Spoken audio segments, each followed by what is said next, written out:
नावाचं सरकार आहे, दोन बायकाचं सरकार आहे.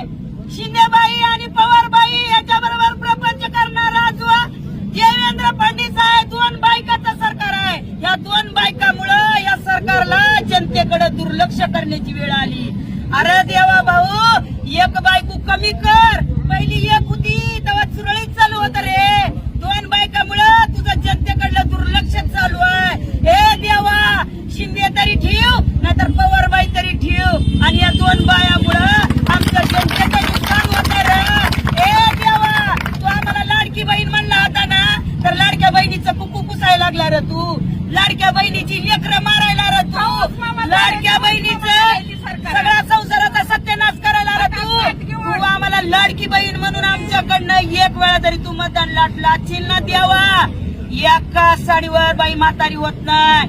तू आमच्याकडनं आम्हाला म्हणला ना लाडक्या बहिणी निवडून दिल्या, लाडक्या बहिणीने निवडून दिला ना. अरे पुढच्या पंचवार्षिक मध्ये तुझाच गणपती करायला ह्या लाडक्या बहिणी पुढे येतात का नाही बघत राहा. सांग नाही तुला, लाडकी बहीण तुझा गणपती केल्याशिवाय राहत नाही.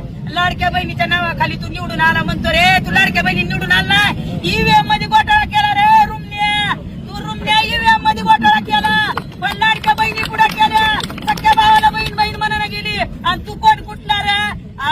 तू कोण कुठला? इकडे बाई मोठ्या मोठ्यानं टेजवर बोंबलती, तू इकडे बोंबलतो. इकडे ये की कृषी मंत्री रमी पियाव यार, कृषी मंत्री शेतकऱ्याविषयी धोरण चालू आहे, विधानसभेमध्ये चर्चा चालू आहे, आणि ही कृषी मंत्री रमी खेळत आहे. वरनं ती मायका लाल म्हणताय की मी जे काय काय काय काय करत होतो माझं काय चूक नाही. अरे लाज लाव्या, पत्त्यावर पत्ते टाकत होता, आणि सगळ्या महाराष्ट्राला माहित आहे. रोकठोक महाराष्ट्राला सबस्क्राईब करा आणि बेल आयकॉनवर क्लिक करायला विसरू नका.